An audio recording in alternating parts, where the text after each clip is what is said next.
All right. Hello, everybody. Welcome once again, hopefully once again. If you're new, please don't take offense, to the 411 Ground and Pound MMA podcast. We are your weekly look into the wide, wacky, wonderful world of mixed martial arts. My name is Robert Winfrey, and I am your host. What do we got this evening? Well, last night was UFC 302, a card that I kind of stood up for on paper, believe it or not. And in practice, not a great event. And be honest about that, not a great event. Enjoyed the main event. The main event. Enjoyable. Actually really enjoyed that fight. Really enjoyed Poirier and Makhachev. The rest of this card was not good. And I'm not out here complaining about all the fights that went the distance. There were a lack of finishes on this card. That's certainly true, but finishes are not an indicator of, are not a guarantor of fight quality. There have been some exceptional fights. Some of the best fights in MMA history are fights that go the distance. So let's not. And there have been some truly terrible fights that do feature a finish. There's a lot of those. More than people want to think about and remember, but boy, are there a surprisingly high number of them when you actually drill down into it. But not a good card. So we'll be reviewing that.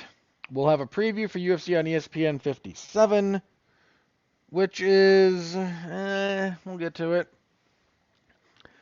Then a few bits of news from the week.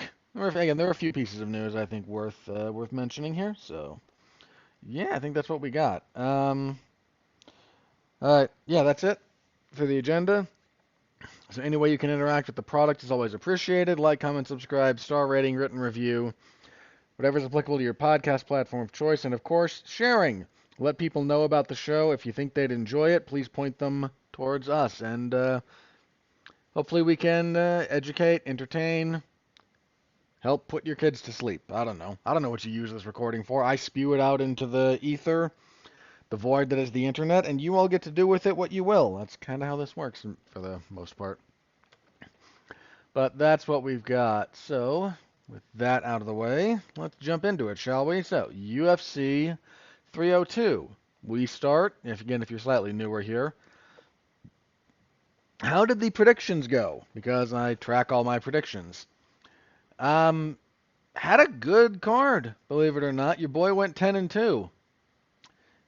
I'm more than happy to take those. Which ones that I got wrong did I feel weird about? There's only the two. I don't think I would have gotten... I should have given more credence to Alex Morono stepping in on short notice to fight Nico Price. I still would have picked Morono, I think. But the short notice needed to be weighed more heavily than I did. So there's that.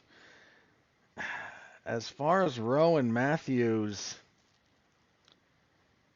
you can see why I made the prediction I did. It's just, man, Phil Rowe can just not... If he can't get you out of there in that first round, he struggles to put together a complete fight. And Matthews had to overcome some adversity, but Jake Matthews has been around for a long time. So, and he figured that out. Yeah, that's the only ones I got wrong. How many underdogs? Rowe was an underdog. Who was the other? Kopylov was the other underdog. I mean, he was a plus 100 underdog. That was... Everyone knew how close that fight was, so not some bold prediction on my part, but technically an underdog. I think everyone else was a favorite, right? Makhachev was, Strickland was, Holland was, Almeida was, Brown was, Hafez was. Yeah, I think everyone else was a favorite. So I picked a couple of underdogs. One of them panned out. Granted, again, if you had put a gun to my head and said pick one underdog that you think is going to win, Roman Kopylov being an underdog to Cesar Almeida That's a very easy underdog call if you have to pick an underdog. That's that's just that's easy. That's an easy underdog pick, for being honest. Um, yes, I think that's so. Again, 10-2 on the event. I'm very happy with that. That brings me year to date 152 and 70. 3 no contests as well. I'm good with that, man. I'm pretty good. I'm like 2-1, give or take. Uh, so yeah, I'm did not expect this one to go this well. There's a few of those fights that what's the one? What were a couple of those that like I the closer we got to the event, I got a little bit more like, yeah, I'm not as sure. Um, let's see. Brown and Oleksiejczuk. I don't think I ever like really regretted. Got very hesitant about that, but the closer we got, the more the kind of middleweight move made me a little more hesitant. Um, I think that was kind of it. Yeah, again, I didn't expect this to go this well, but I'm quite happy to take 10-2. So yeah, that's where we are at the moment. All right, moving on to the individual fights.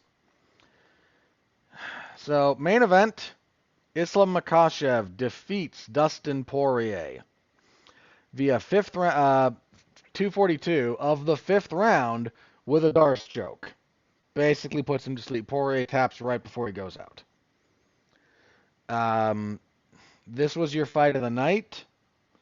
It was between this and Hafez versus Mickey Gall, which was just wild, sloppy brawling, which you know somebody in the back had to sit Dana White down and go, no, Makhachev and Poirier, I know you were, had to go change your pants after Hafez and Gall just did silly things for 15 minutes, but this is the better fight.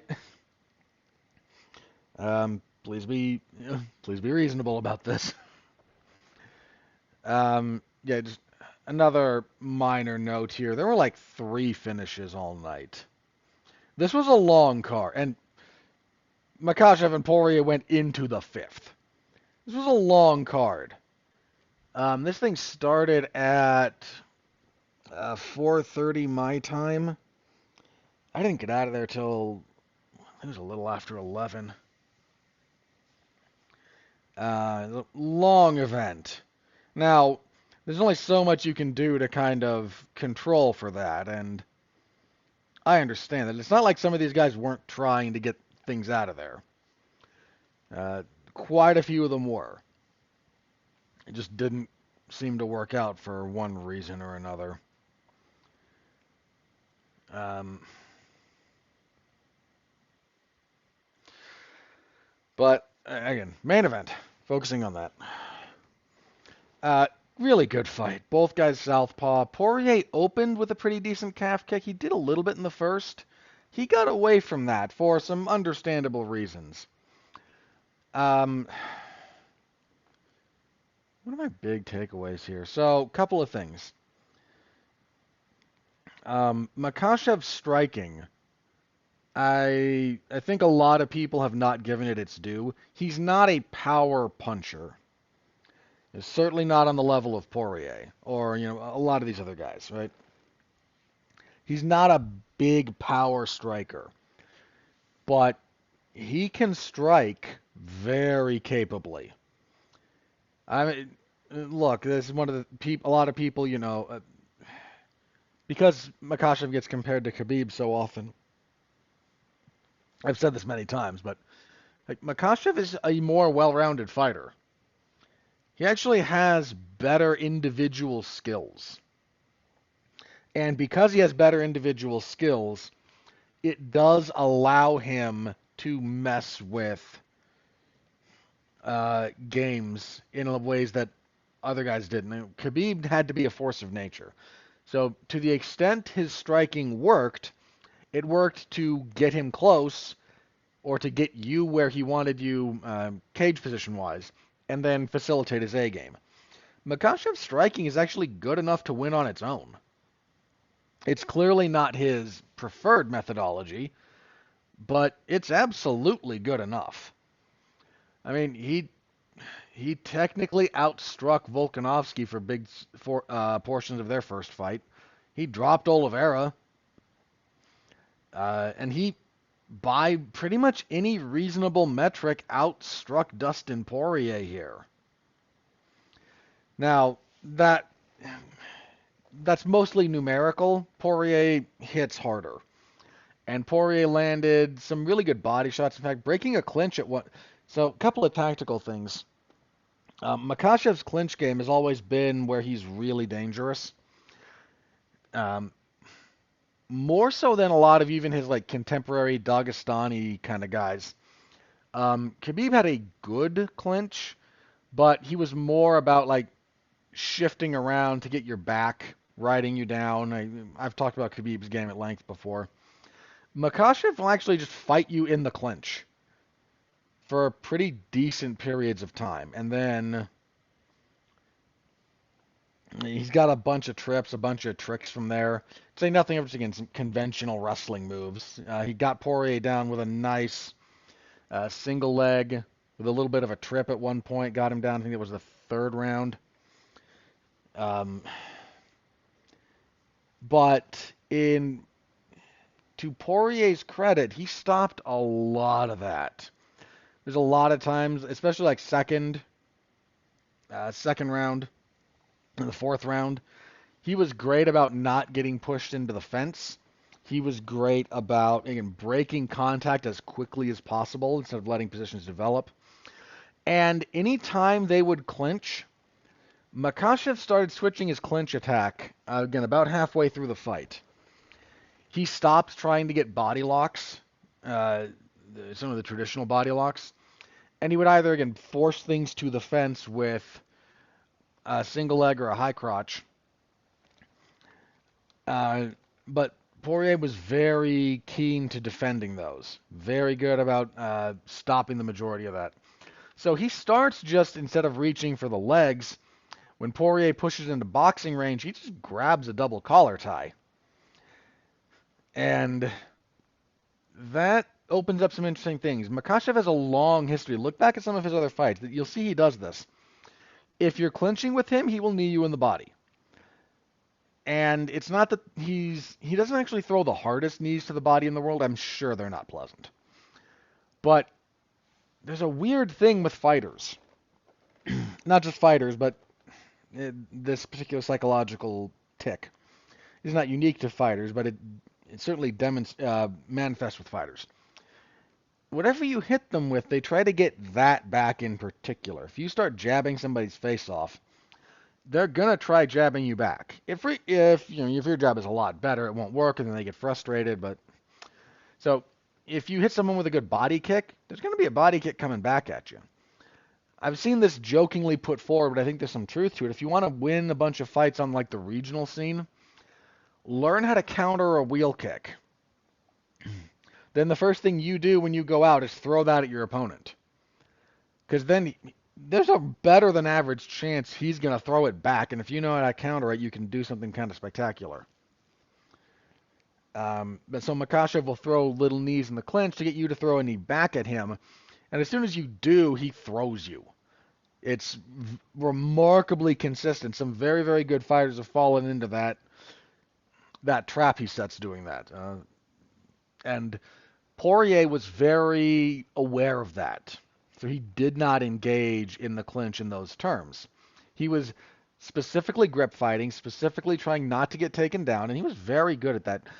Makhachev got at least one takedown every round, but he went like 1 for 4, I think, in the second. There was one he was like 1 of 6. Let me bring up the stats here. I don't want to be talking out of my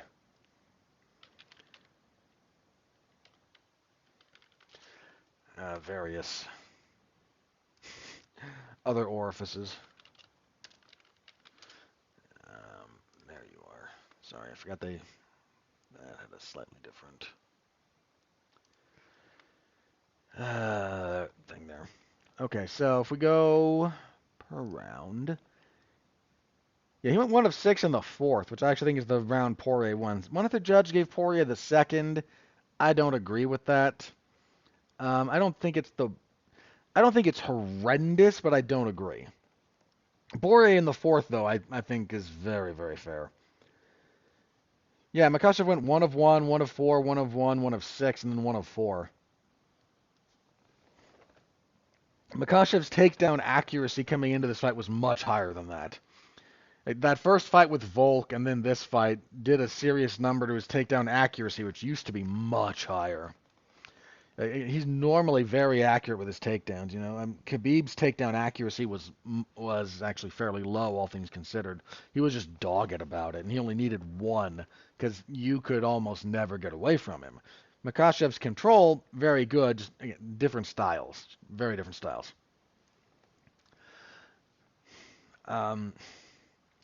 So Poirier, anytime they would clinch, he would not engage in some of those little games to try and create openings. He was very good about breaking. So anytime they clinched in space, and Makhachev would grab the double collar tie. Makhachev would then look for knees. In fact, he landed a couple of good ones. Poirier didn't try to throw back, not knees at least. He did something that's kind of inadvisable. I shouldn't say inadvisable. There's some counterplay here. The double collar tie or the tie clinch or whatever you want to call it, it does leave openings, and Poirier is specifically to the body. Now, ideally, if you're the one applying this particular clinch, you just have superior leverage. You can bring more force to bear. It's better for you. But Poirier would just tee off with body shots.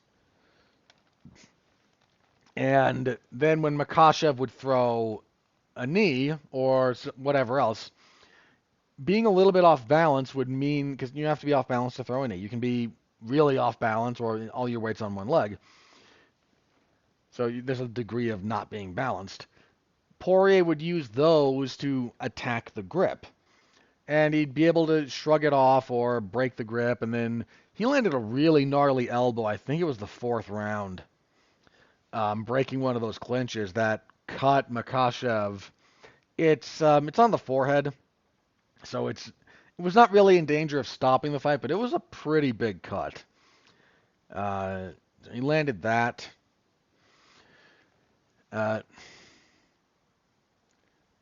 Just a couple of other things. Poirier, there's a really great photo of him during this fight that came out.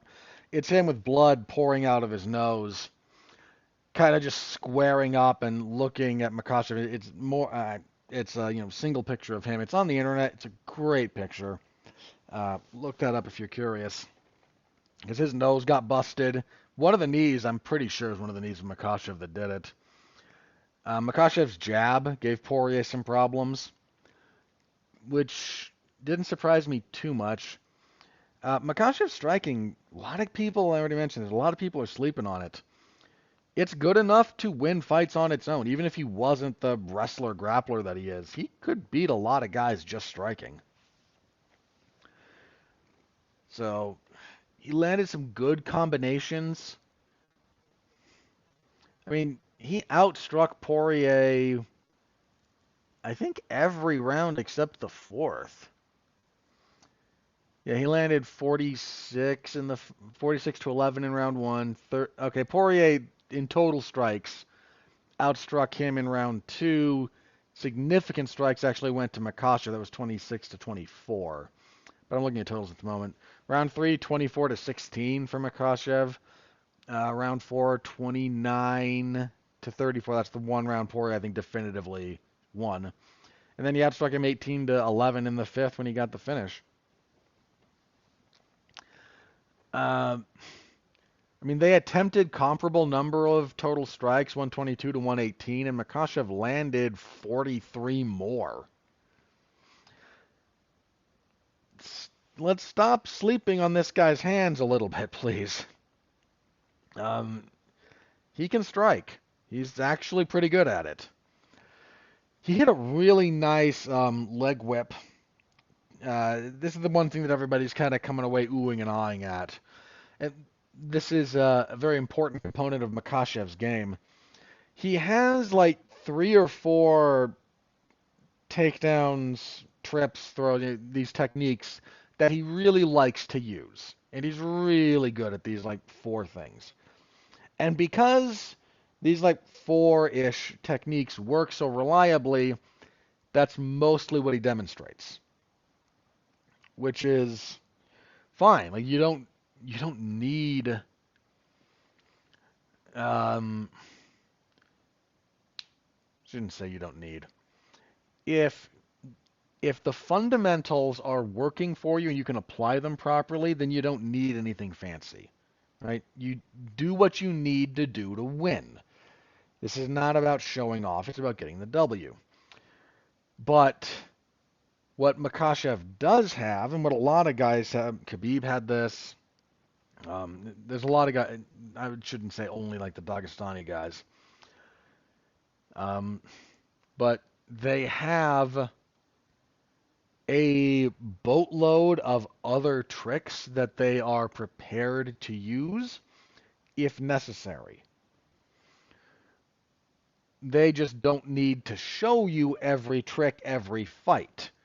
If they can get there with the fundamental stuff that you kind of know is coming, but you can't stop it, then we don't need to be fancy. If you can knock someone out with a 1-2, or you can knock them out with a wheel kick, you can just use the 1-2. It's easier. But if you are able to stop some of those, first like 3-4 things they really like doing, or you find yourself in a slightly different, awkward position, there's something else they've got. So he hits kind of a single leg, gets Poirier down to a hip. Poirier looks to scramble back up, tries to limp leg, push down on the head. Makhachev gets a hold of the ankle, and as Poirier is trying to pull away, he does. Again, the terminology is going to be different depending on who you're talking to. I'm going to call it a leg whip because I've seen other people refer to it as such, and I've never heard a specific name for this beyond that I'm aware of. This is something that Muay Thai guys do kind of all the time. Not all the time, but because Muay Thai allows for sweeps, this one is not unheard of there. And depending on, if you're going to practice sweeps in sparring, like this is a much nicer one because it's much easier for the landing. But you catch it, and if you want to look up, if you go into YouTube and put in like Gabriel Varga sweeps, this video will come up. It's him with a few other like martial arts YouTubers, Fight Tips guy Shane Faison, Icy Mike, Kevin Lee, not UFC fighter Kevin Lee, different Kevin Lee. And they go over some of their favorite, you've caught a kick, how do you sweep people down? And the one Varga demonstrates is basically this. You pull it back, you want to take like a step or a step drag in reverse, get them off balance, get them coming forward, then you drop the leg towards the ground as they're coming forward, and right before their foot would touch the ground, you scoop it away. You make kind of a U with the leg, right? You pull back and then you go down and scoop and come back up. And this has the effect of, it's a lot like forgetting a step when you're going downstairs. You ever step to the ground floor and you think you got one more? That sensation of like, oh, whoa, but you miss. Right? The legs, if you slip when you do it, it's that sensation. Now, the reason this is a good sweep, especially for like practice and sparring, it looks impressive, but really all you're doing is kind of a modified backfall. It actually is very safe. If you want to be a jerk, you the other direction. Like normally when you do this, you want to bring their leg back into themselves. So you pull down, get it going, and then you come up Again, kind of rotating the leg in towards their body because it's easier on all the relevant joints, and it will guarantee kind of the result you want, especially if we're doing, sweeping for kickboxing and whatnot. And if we're doing wrestling, it's actually good because it will get them down on their back more reliably. If you do it the other way, again, you can kind of mess with somebody's knee in some pretty gnarly respects. And that's actually the direction. Poirier wound up kind of trying to spin through it, so he wound up a little bit more on his knees anyway. It's a really nice technique. It's really easy to practice. So there's there's a lot of people online even before this. If you knew how to look for it, it's Makhachev now demonstrating it in. It's similar to running the pipe when you got a single leg, but not identical. Because that usually involves you just like pulling back a little bit and then rotating, but that's more about like top balance than sweeping someone's leg out from under them at the last minute, which is what this is doing. You're taking away where their weight is going and where they expect to land. It's a really nice technique, like I said, and Makhachev, really good example of how to do it real time in competition in MMA. Jumped for Poirier's back in the ride, switched to a front headlock, used a guillotine, forced Poirier down, switched to a Darce, got the submission. These two guys actually did a number on each other. I mentioned already. Makhachev, face a little bit busted up, big cut. Poirier landed some pretty good strikes on him. Round 4 he landed okay. He never really hurt him, but he did start to land a little bit more, especially towards round 4. For Makhachev, there was a bit I can't remember if this was round 3 or round 4, where Makhachev is going for, I think he's going for that front Uchimata that he likes. High crotch lift off the, kind of chest to chest. And Poirier is able to get his other leg down and kind of, post on it so he doesn't get tipped over. Makhachev winds up slipping to his back when he can't complete the throw. But as Poirier comes down, he jacks up one of his knees. He said something to his corner fairly quickly about it, so I don't think we have an update on that. But I'm sure some kind of injury update will be made. Nice body work from Poirier, as I mentioned. He got away from the leg kicks, which some of that was distance, the distance at which they wound up fighting. You obviously don't want to just throw a lot of naked kicks at a guy like Makhachev. That'll get you in trouble in a hurry. But they were a weapon I kind of thought he might use some more than he did. I don't know. Maybe that was part of the plan, and then it just didn't play out because of things Makhachev was doing relative to what Poirier expected. I don't know. Again, good fight. Really good fight. Really good fight. Fight of the night. It's on my list for fight of the year. I don't know where it'll wind up eventually, but high technique, pretty good pace, fair amount of blood and guts from both guys. Not surprising from Poirier, who is a blood and guts hero. So, post-fight, Makhachev said he would like to move up to 170 and fight for that belt. He wants to be a double champ. I appreciate the ambition. And this kind of got clarified in some of his interviews with a few other people after the fight. So, he said he has no problem fighting Arman Tsarukyan next, which would be if he's able to successfully if he could beat Tsarukyan for the belt to defend it. That would be the record. No one has defended. There's some weird stats about the lightweight belt. No one has ever defended it for more than 2 years. Like, no one's had a reign. I don't think anyone's had a reign longer than 2 years with that belt.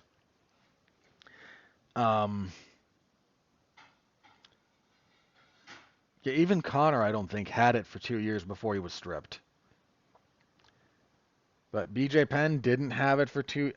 He might have been close, but no one's had it for like longer than 2 years. And there's been some really great guys that had that thing. But it's a Shark Tank that way, and no one's defended the belt more than 3 times.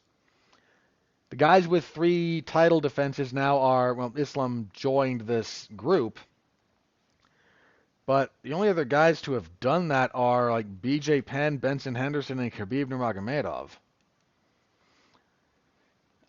Frankie,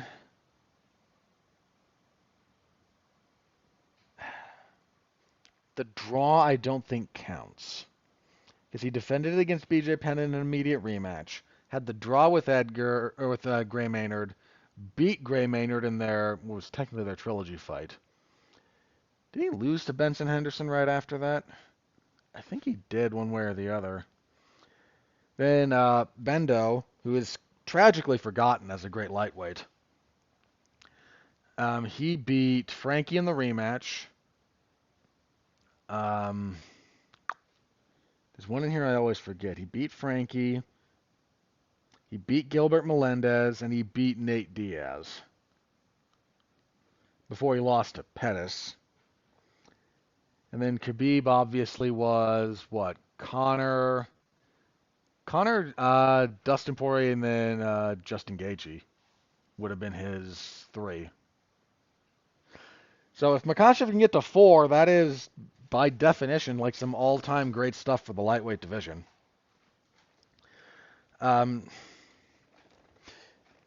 So point being, he mentioned he was willing to fight Arman Tsarukyan next, partially because Leon Edwards is kind of busy. We know he's going to fight Belal Muhammad. There's an we don't, I think, because Shavkat, I think, was supposed to fight Jack Della Maddalena, but I think he's out of that fight. I want to say he had like serious hand issues and like infections, and he's got more surgery scheduled. Let me double check that. Shavkat Rakhmonov. Yeah, they were both willing to take that fight, but I don't think I'm pretty sure I saw that Jack Della Maddalena had some that was dealing with some weird kind of like again ringworm staph infection issues and some complications related to that. Let me double check that real fast. Let's see if I can confirm that.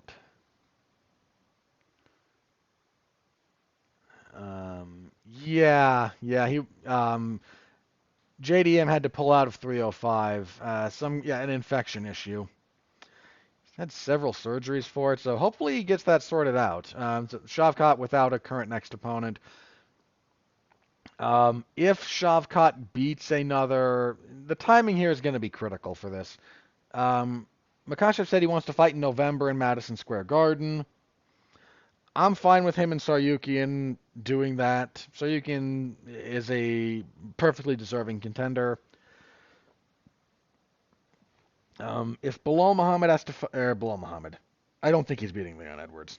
If Leon Edwards has to fight someone else, I don't know who would quite be next for him after Muhammad, depending on what Shavkat does. Again, if he gets another fight.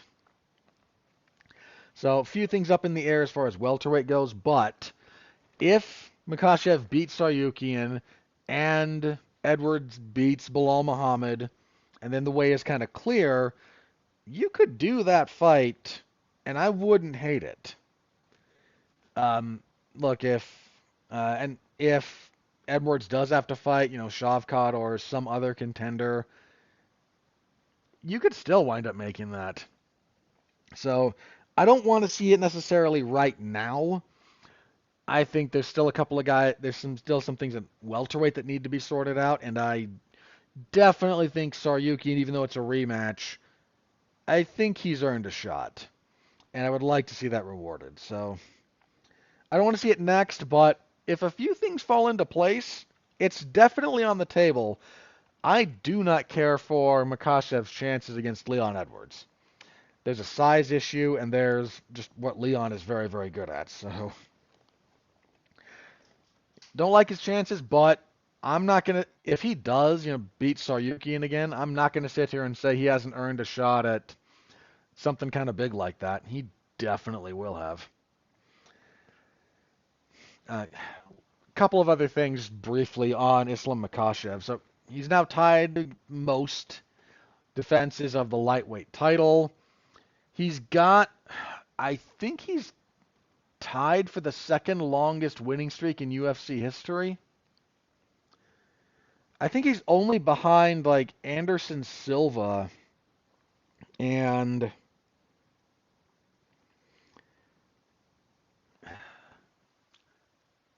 John's got that weird no contest. Let me double check this because I know Silva's there. He's got a longer winning streak now than Demetrius Johnson had, or I think George St. Pierre too.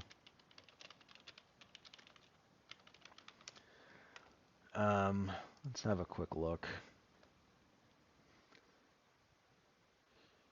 Okay, yeah. He is, because this was 14. This was his 14th win in a row in the UFC. That's more than Khabib, more than GSP, more than Max Holloway's big run, more than Demetrius Johnson, more than Leon Edwards or Volkanovski or Amanda Nunes. The only guys with a longer winning streak than Islam Makhachev. John Jones has the record right now at 18. Anderson Silva 16, Kamaru Usman 15. Then Makhachev. So he is currently fourth.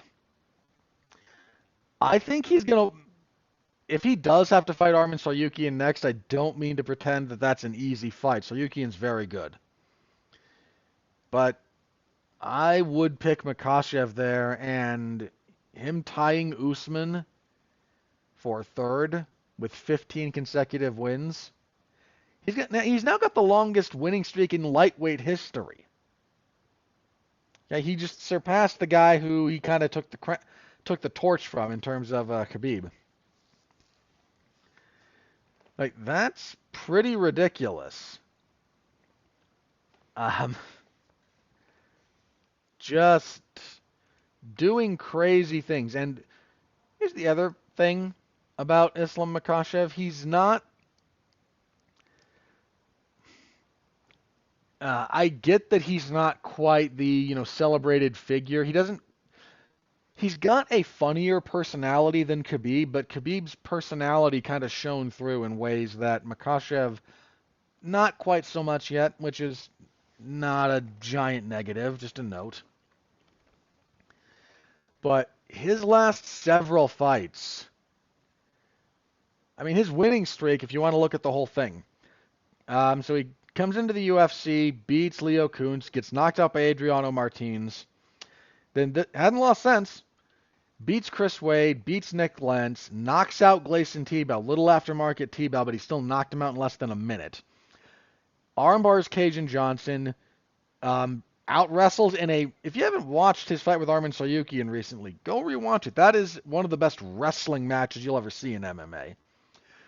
Beats Davi Hamosh, chokes out Drew Dober with an arm triangle from half guard. Chokes out Thiago Moises. Kimura's Dan Hooker. Punches out Bobby Green with back mount punches. Then arm triangles Charles Oliveira. Beats Alexander Volkanovski in a great fight via decision. Knocks him out in their rematch. And now Darce chokes Dustin Poirier. You're going to be really hard-pressed to find a better run. And look, obviously some of those earlier UFC fights, oh no, your first four. Okay, one, you had a legitimate loss, but kind of a flash loss. But even then, his fourth UFC fight was Nick Lentz.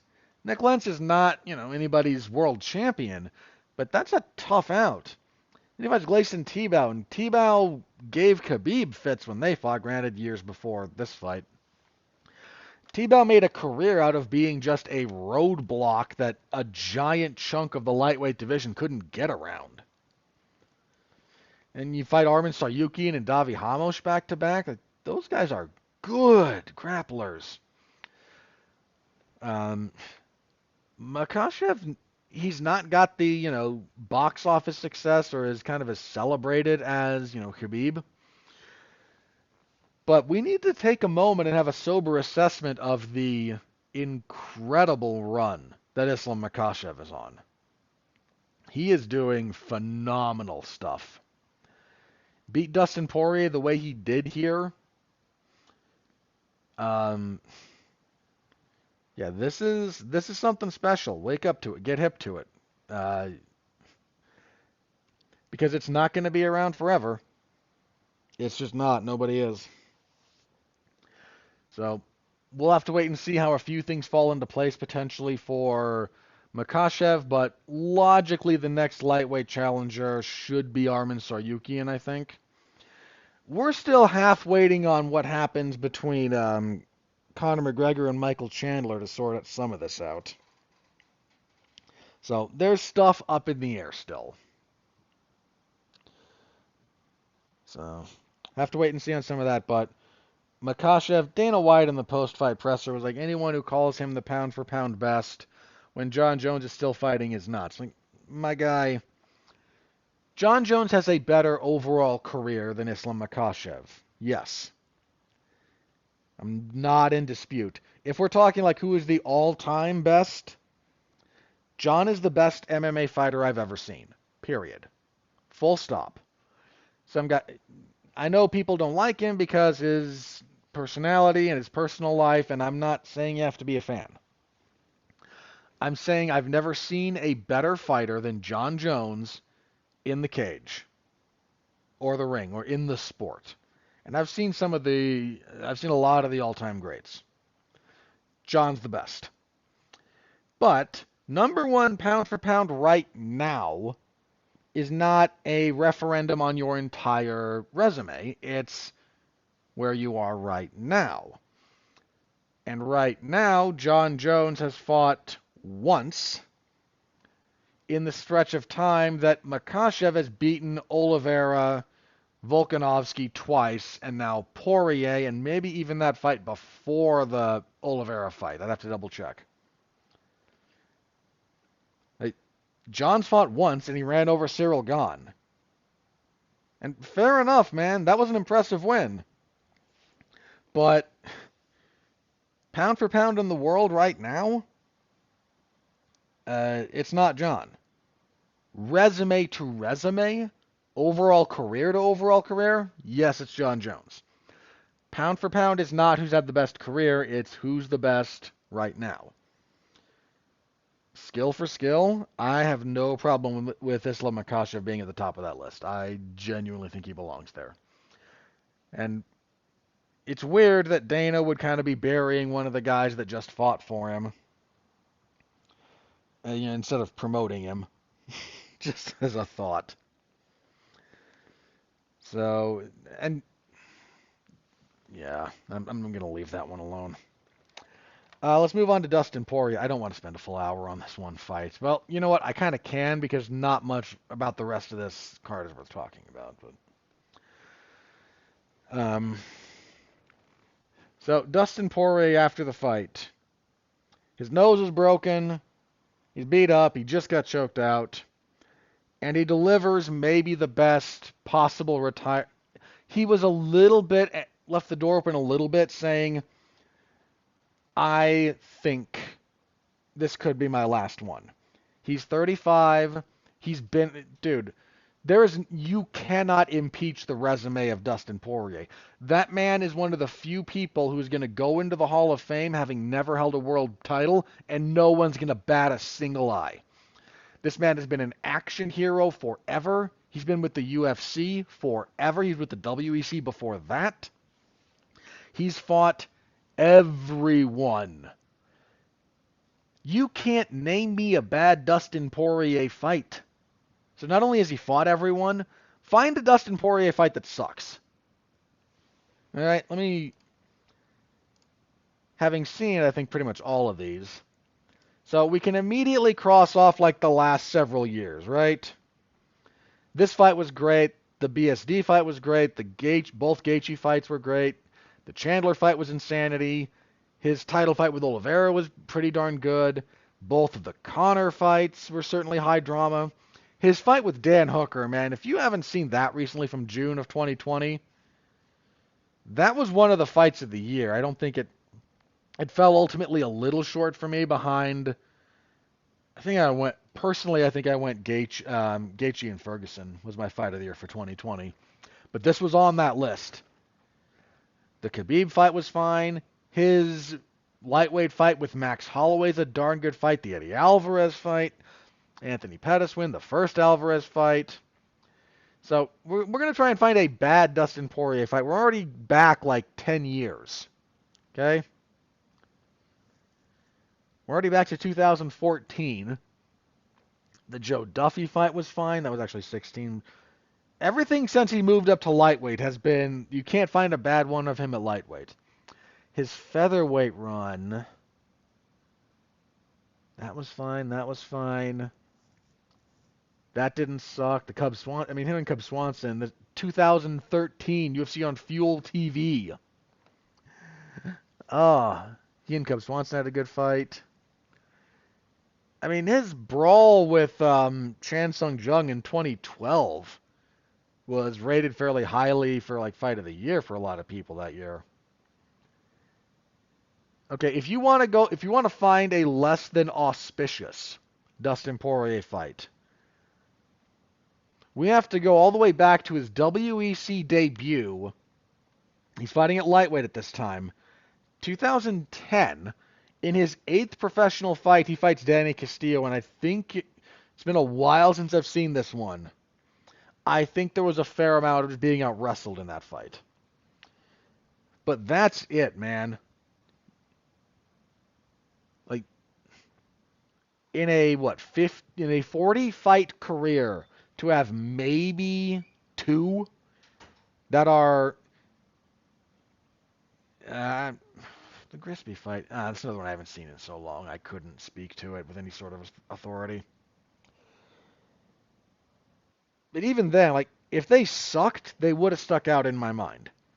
Never had a bad fight. In fact, I had some of the all-time great fights. In the trenches, blood and guts action hero, 3 times fought for that belt. Unfortunately, just ran into guys just a little bit better and came up just a little bit short. And he said he thinks this might be the last one because he's good enough. This is a very competitive fight. He's good enough to be here. But he's not going to fight just for the thrill of it. He's not going to put his health on the line just for the thrill. He's got money. He's got a family. So he didn't say for sure I'm done, but said this might be it. And then closed by thanking his grandmother, his mother, his wife, and his daughter. I mean, he spent a lot of time this last fight week even talking about dealing with some of his like depression related to post fighting or the drop after a fight. Him and Volkanovski both had kind of championed is the wrong word, but been open about some of that stuff. So my hat's off to him, man. If this was the last one, it was a great fight to go out on. Yeah, just you can't say anything negative about Dustin Poirier. I mean, this is a guy who has there's never been a bad Dustin Poirier story. There's never been, this is not a guy who's ever been arrested. Certainly not like, I know, his upbringing was difficult, but like his professional career, he's never been arrested. He's never had a domestic violence charge. He's never, you've never heard those stories. You've never heard about him being a bad gym partner. Colby Covington briefly tried to do he's bad to his sparring partners. No, and everyone just immediately then posted videos of him sparring, like nothing he's doing in sparring. And yeah, there's a few times when he's getting ready and he's a little bit harder sparring, but one, it's all geared up. 2, both guys are clearly agreeing this is for him. He wants to do a little bit harder sparring, and yeah, he stops a couple of guys in sparring. As long as you're not doing that every time to every sparring partner, sometimes that's what you're working on. Sometimes that's what you're supposed to do, and it kind of sucks to get your bell rung in sparring if you're the guy in there with him, but it happens. It doesn't mean you're a bad sparring partner. Those stories Colby spun that up out of nothing And the fact that everybody else just immediately went, "You're full of crap," should tell you everything you need to know. There's plenty of guys you can kind of tell, like, okay, you're kind of a jerk in sparring. You might take liberties or, stuff like that. And Poirier's not one of those guys. It doesn't help that a lot of the people getting like hand wringing about this have never done legitimate sparring. And I don't mean like, okay, let's all look. Most of your sparring shouldn't be hard. Shouldn't even be on the harder side of things, my opinion. Most of it should be light. Most of the fighters, a lot of fighters have come around to that. When like Robbie Lawler and Max Holloway say I don't spar anymore, look at their they'll put out footage like they are doing what you and I would consider sparring. There's another guy, we're both gloved up, and we're working stuff. But to them, because this is just like light technical, staying sharp, nothing's like you guys aren't even throwing like probably even 50%. They don't count that as sparring, which is a vernacular thing more than anything else.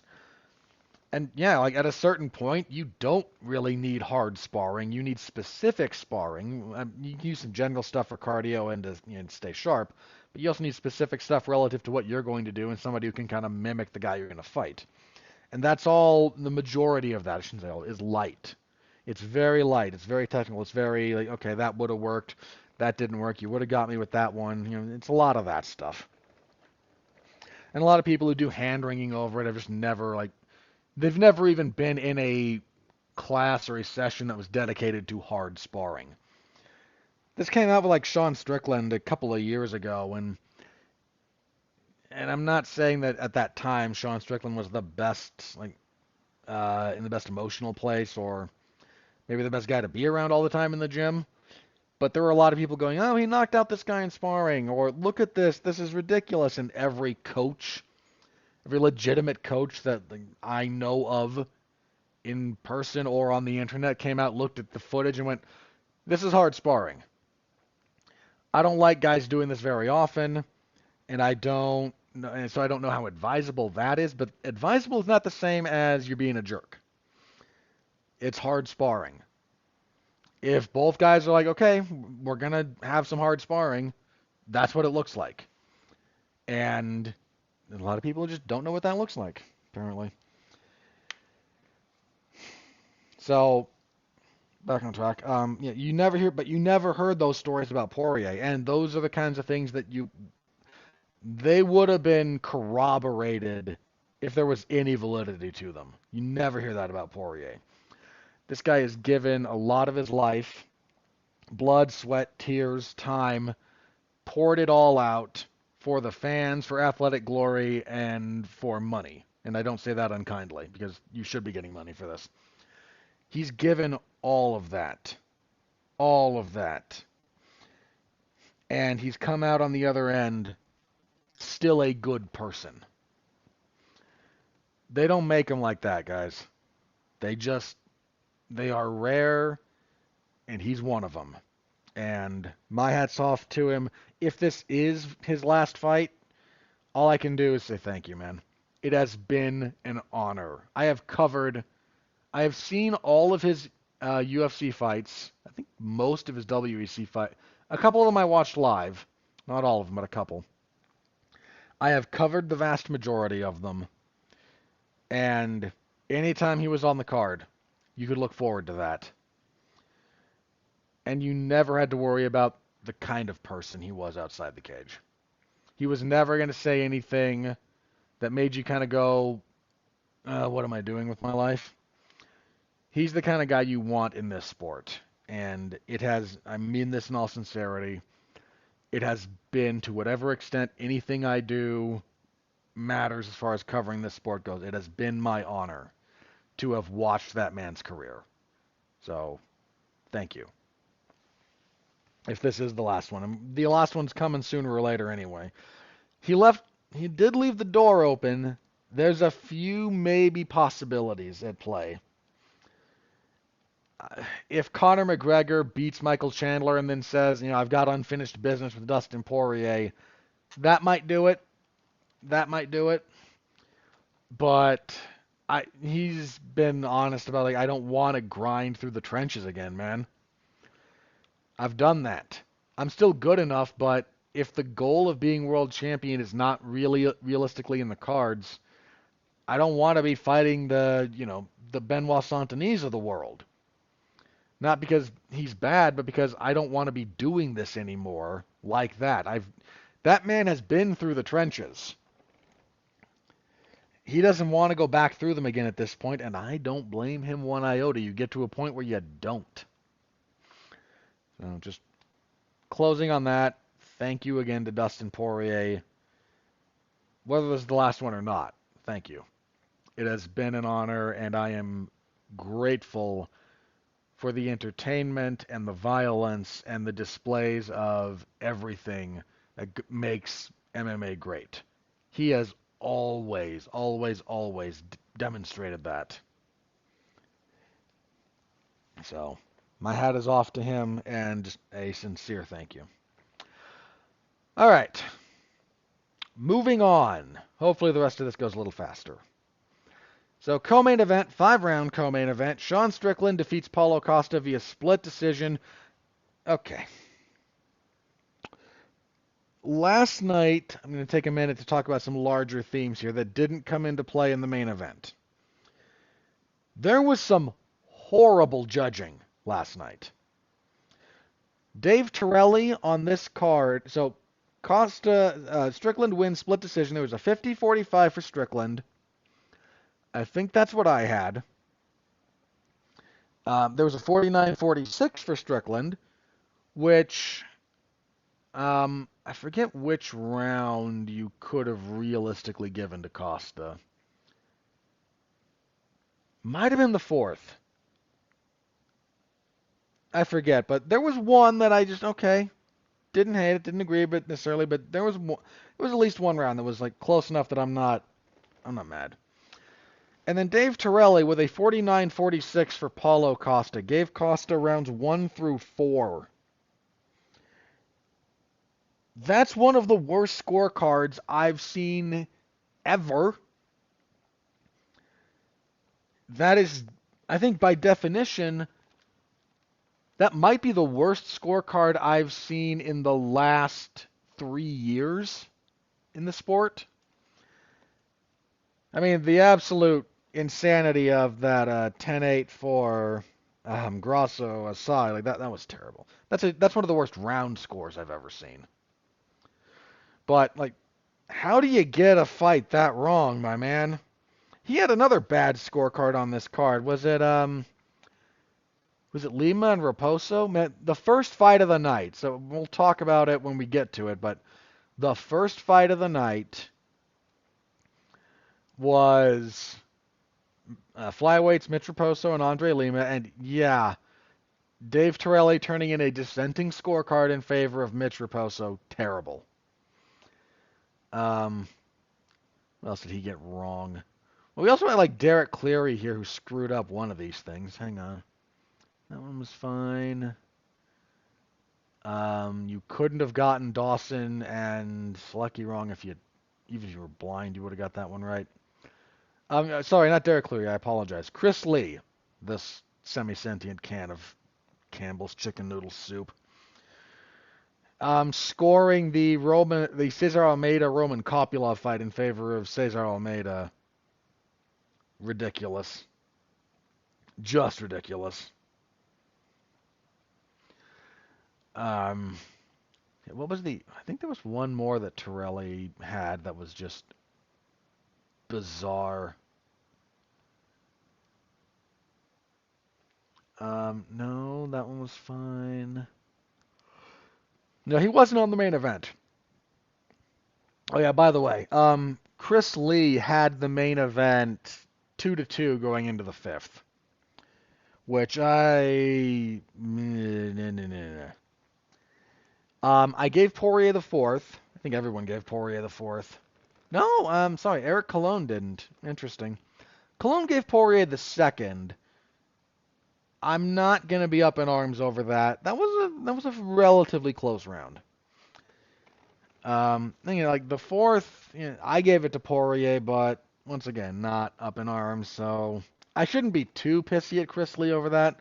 If you have the 2 rounds that were fairly close and could have arguably gone to Poirier, if he just happened to fall on that side of things, I shouldn't be up in arms, logically. Um, but, yeah, between Chris Lee and Dave Torelli, just... So there was that. Then there were referee issues. One of the refs for this one, oy vey, I forget the guy's name. Let me see if I can find it actually. Uh, where's my list of referees? Where is my list? Okay. We had Jason Herzog in the main event. Hang on. So Lima and Raposo, Lima is a very dirty fighter. He got away with a lot of stuff. That was Herb Dean. Hang on. Perez and Edwards. I think this is the guy. Yeah, Gasper Oliver. Very, very poor night at the office for Mr. Oliver. Very poor night at the office for him. He did not have a good night. Just a lot of stuff last night contributed to kind of the fatigue that this card took on. Baffling decisions, man. Normally, if that first fight's a bit weird, wonky on the decisions, it doesn't maintain. Like somebody kind of sits the judge down and goes, "Okay, knock this off." But occasionally, used to be it was an indicator. It stopped being a canary in the coal mine over the last little bit. Kind of coming back around to if that first one's off, you could be in for a long night. And everybody I know, like the MMA Twitter community after that first fight went split, went, oh boy, it's going to be one of these nights, huh? And then it wound up being one of those nights. So, oy. So terrible scorecard from Dave Torelli. That man should not be sanctioned as a judge. He just shouldn't. Like, having this bad a performance all night. Like he was only batting 500, I think, on decent scorecards if we track all of them that he did that whole card. Because a couple of them he did were fine. But, man, you get 2 of those wrong, especially you get one of them that wrong. Something is very wrong here. No. So the fight was pretty much every Sean Strickland fight ever, and a lot of Paulo Costa fights recently. Crowd was booing this one. In the 4th round, most of the 5th. They kind of came alive at the very end. Strickland lands kind of a head kick against the fence and off balances Costa, and then he goes a little bit crazy and kind of wakes the crowd up for the last 5 seconds. So what was at play here? Costa landed a couple of very nice early calf kicks, but as soon as Strickland started working, he does a lot of square stuff anyway, but when he started operating a bit more southpaw to begin with, it took a lot of Costa's offense away. Costa did a lot of backing up. A lot of backing up. And he's not a good fighter when he's backing up.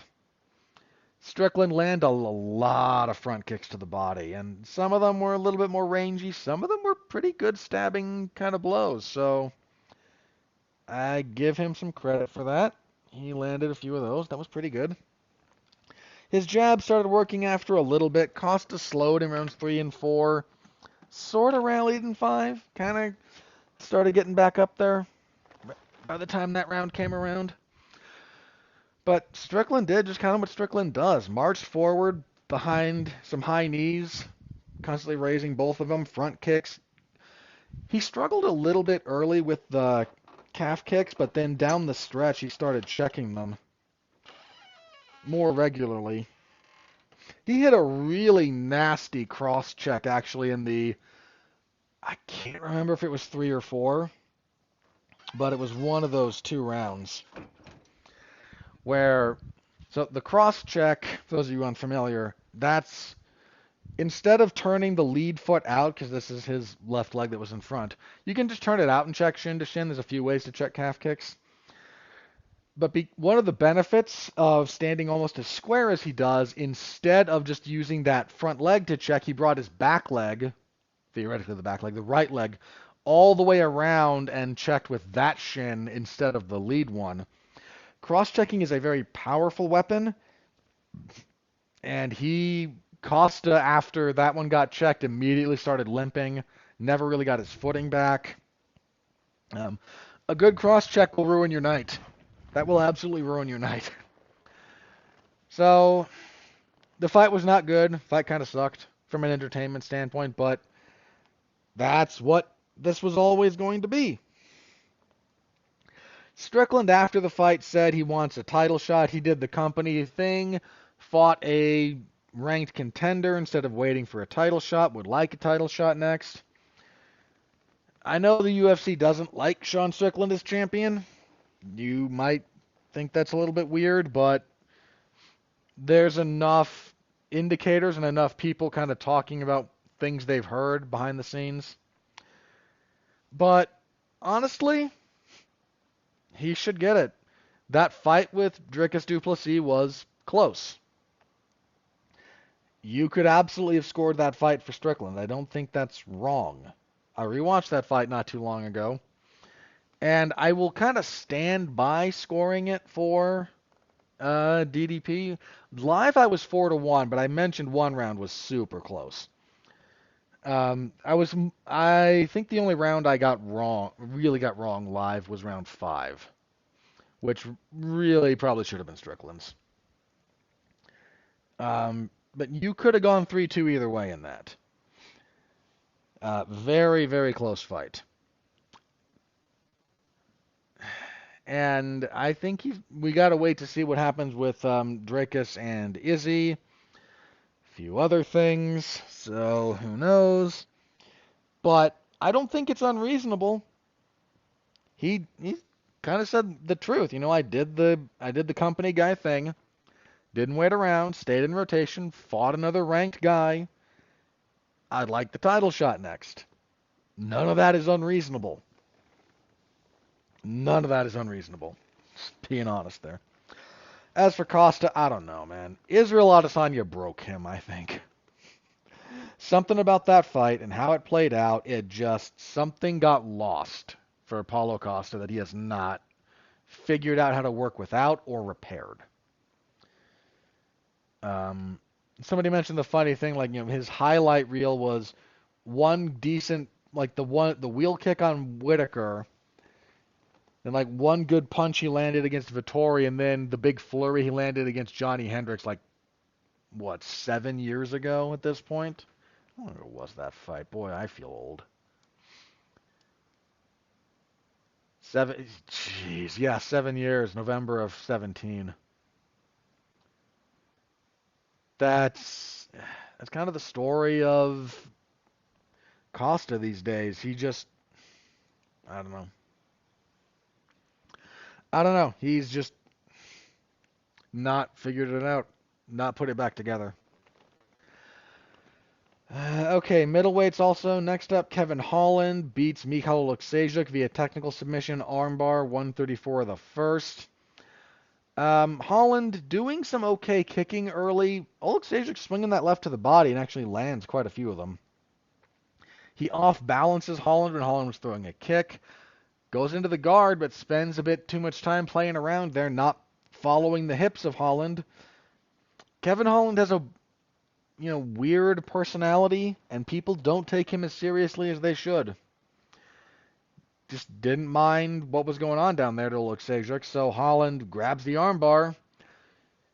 Oleksiejczuk tries to escape, but uses kind of the wrong escape, given the leg position of Holland. Winds up flat out, arms locked in, and Holland's like, hey, you gonna tap, or am I gonna have to break this? Oleksiejczuk didn't tap, so he broke his arm, or dislocated the elbow, bare minimum.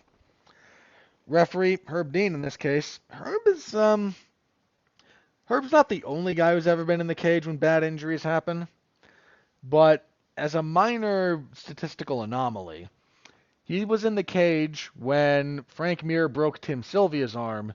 He was in the cage when Frank Mir broke Nogueira's arm, and he was in the cage for this one when that elbow got just torn up. Technical submission, obviously, for Holland. Oleksiejczuk pissed. Dude, your elbow was gone. Fight's over. Sorry. Solid win for Kevin Holland. Nico Price defeated Alex Morono via unanimous decision, 29-28 across the boards. Good first round for Morono, but he's had some cardio issues in the past. Commentary was saying, as he was visibly slowing in the third, like, this is rare for him. It's rare to see him gassed this much, but I think I even mentioned it in my preview. Like, he does have a tendency to slow in the back half of the fight. He slows. It's not usually this dramatic. I think the short notice had a big factor in that, but he actually does have a history of slowing as the fight goes on. And Nico Price, overcame kind of a tough first round and just started doing Nico Price things down the stretch. Fine fight. And kicking off the main card, Randy Brown defeated Iliju Zaleski dos Santos via unanimous decision, 29-20 across the boards. First round to Brown, second round to dos Santos, third round to Brown, fairly academic. Randy Brown seems to be kind of putting some stuff together, so you know what? Good for him. Good for him in that respect. On the prelims, Roman Kopylov defeated Cesar Almeida via split decision, a 30-27 for Kopylov. 29-28 for Kopylov, which was my scorecard, and then a 29-28 for Almeida. So Kopylov is a good first round. Drops Almeida at one point with a 1-2. He's fighting very well. Second round, though, Almeida starts stopping some of the takedowns, and Kopylov is not really You see this all the time, even with guys who have very good overall conditioning. If you make them do what they're not used to doing, it saps their energy.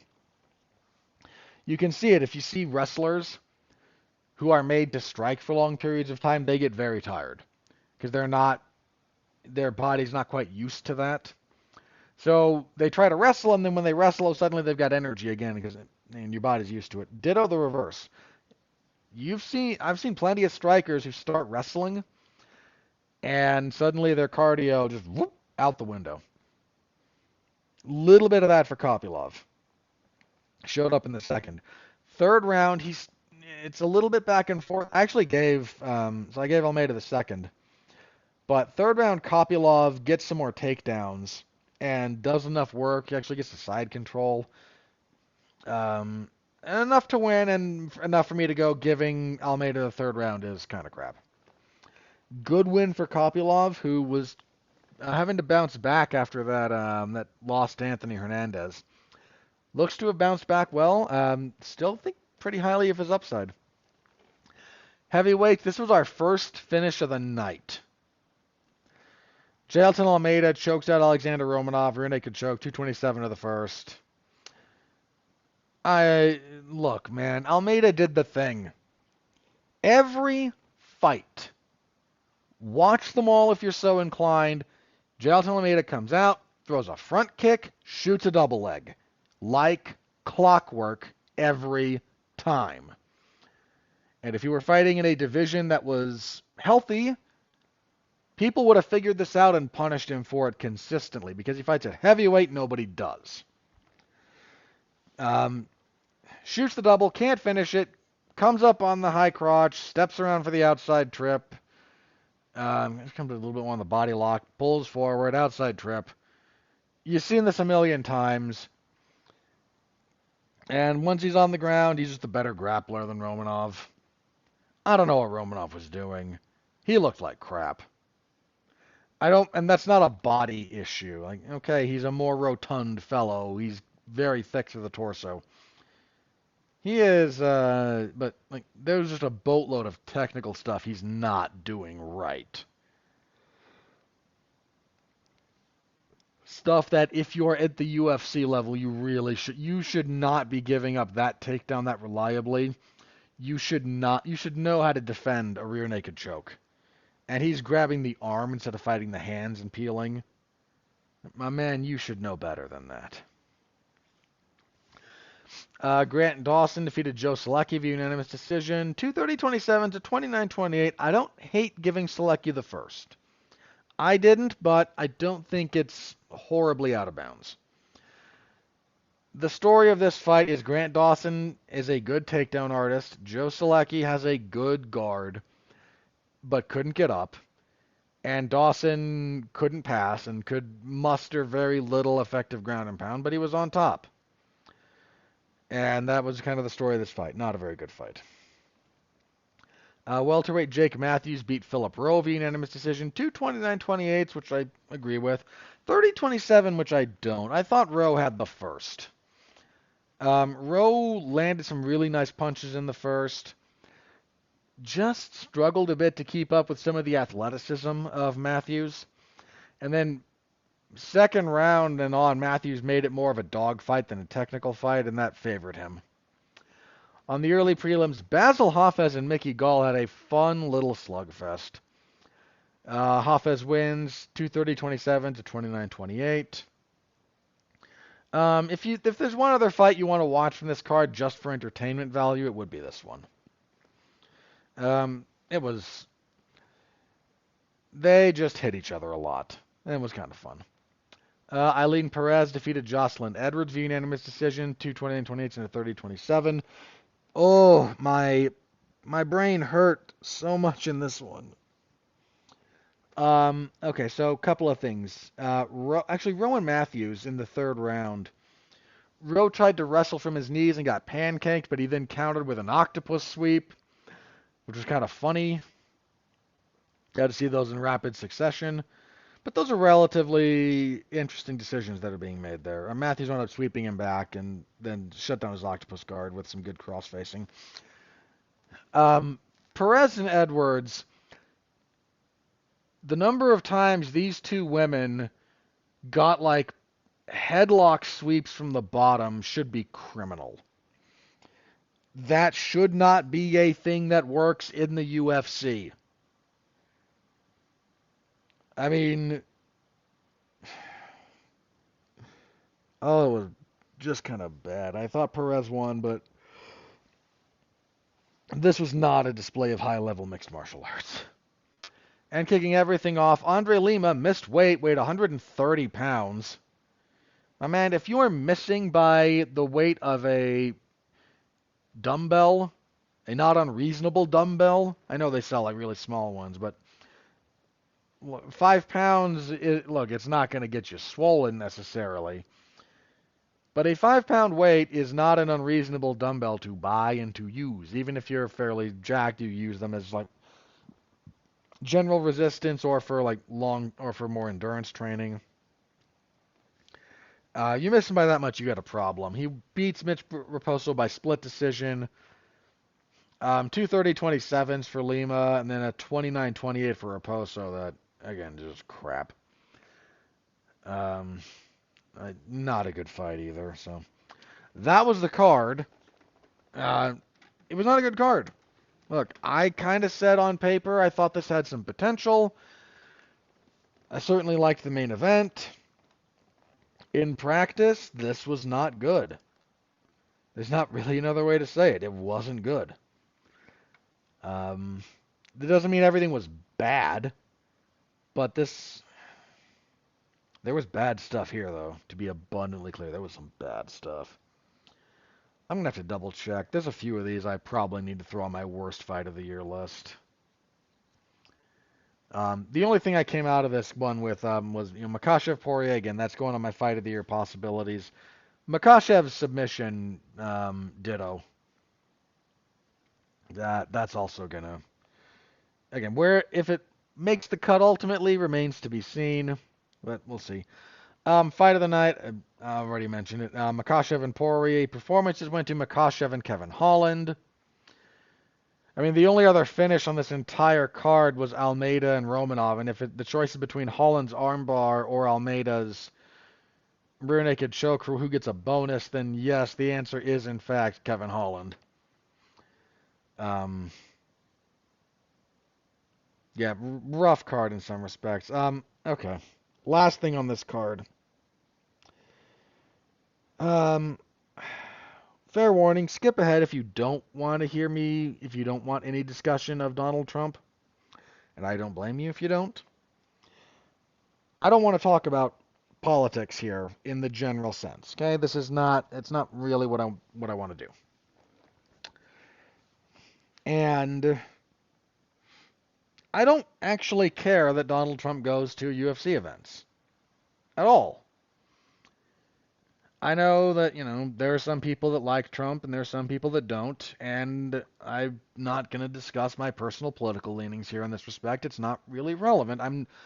What I'm noting is that it's a little bit weird that we show him he got his own walkout.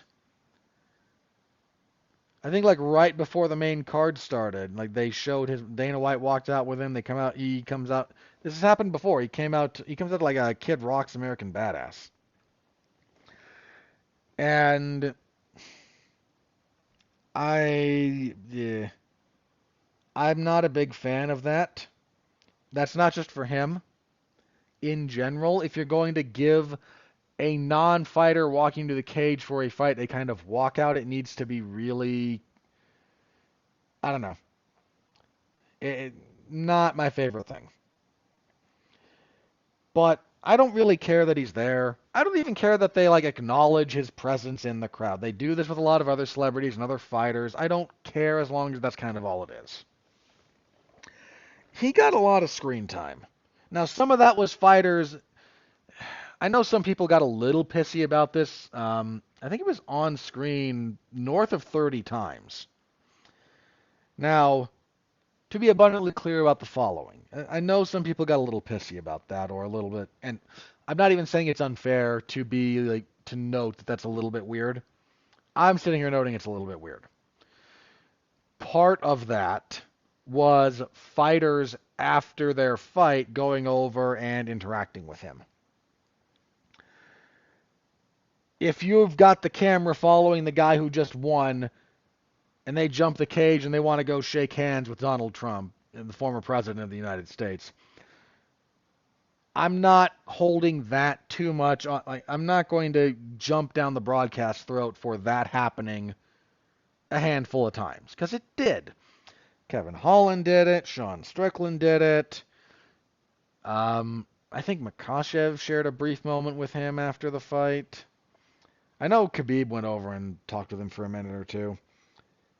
Um, that one I don't think made the broadcast, but I could be misremembering. But sorry, the point there is if a fighter goes over to someone that you've acknowledged is sitting cage side and the camera just follows them as they do this, I don't think that's a horribly unreasonable thing to do if you're the production, right? If you're the director, the producer of this. Because you'd kind of do the same thing if it was not Donald Trump, but someone else that was like sitting cage side and kind of a big deal. Or like people would do when Mike Tyson would occasionally go to fights, you'd get a moment like this, and the camera would follow, and hey, here's Mike Tyson again on screen, or things like that. So I'm not holding that too much against them, but they did cut to Trump a fair number. Like that accounts for call it 7 or so of the times he's shown on screen. There's other times when they just cut to him for no reason other than I'll give you the one. I say that you give the one, right? Because they do. Hey, here's people in attendance. That's not. And look, Donald Trump's in attendance. Okay, I give you that one. Easily give you that one. Don't care one iota. You do that for like aging rock star. That guy from the Red Hot Chili Peppers has been coming to every one of these things for the last like 20 years. Whatever. That's just a thing that happens. So I don't care. He got a lot of screen time outside of that it was just kind of a choice. And this is not me saying that, this is not a political statement. It's just a little bit weird to give anybody sitting cage side that much screen time. It just is. I would be saying the exact same thing if it was any other political figure. It's just a little bit weird. That's all. Um, got a big pop when he came out. I think there was a joke made that, like, technically speaking, Donald Trump has walked to the UFC cage more times in the last couple of years than John Jones, which is true. Um, as far as the overall politics, like, I'm not going to get into it here. This is not an appropriate forum. So I'm going to leave that where that is. But if you show anyone on screen as many times as they showed Donald Trump on this broadcast, it warrants acknowledgement by me that it's a little bit weird. And once again, that could have been Joe Biden. I'd be saying the exact same thing. That could have been pick your political figure in the United States. Could have been any of them. I'd be saying the exact same thing. It's a little bit weird to show them that much. That's all. So, okay. And as a minor aside, let me disclose my political affiliation such as it exists. My worldview more than affiliation. I'm not party affiliated. I'm a little bit more on the conservative side of things. And if even I'm kind of going, this feels weird, it feels a little bit weird.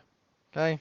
That's it. That's all I'm saying. It feels weird, and it is weird, and would be just as weird for anybody doing it for someone on the other side of the political aisle. It's a little bit weird. That's all. And it has frequently been noted the, stick to sports crowd, and this goes on both sides of the aisle as well. A lot of the people who do these stick to sports mean keep politics out of this, mean keep politics I don't agree with out of this. Which is you know what, that's not even an unfair position to hold. If you're watching something for entertainment and you don't want to watch the UFC and be annoyed by by politics, I get it. This is supposed to be quasi-escapism.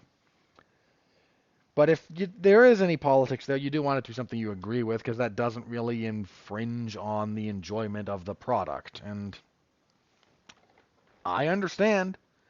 I really do.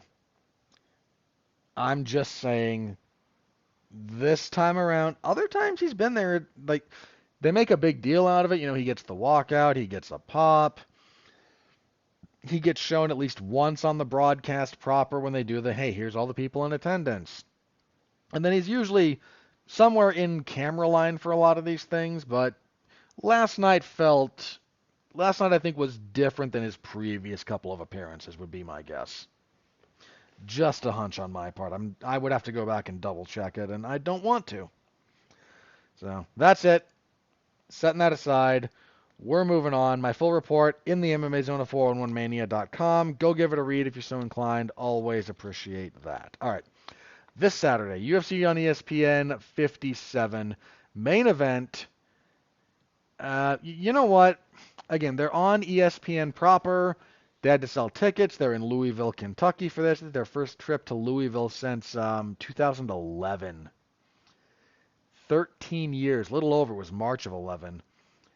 They had Sanchez versus Campman. Campman got robbed in that fight. He should have won.